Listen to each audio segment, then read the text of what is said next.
上新的消息，为着要防这种新型的变种病毒，日本的首相岸田文雄已经伫个拄正来宣布，明仔载30号开始，日本禁止所有的外国人来入境。我が国も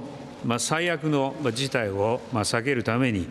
緊急避難的な予防措置として、まずは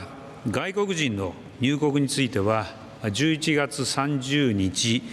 午前0時より全世界を対象に禁止をいたします。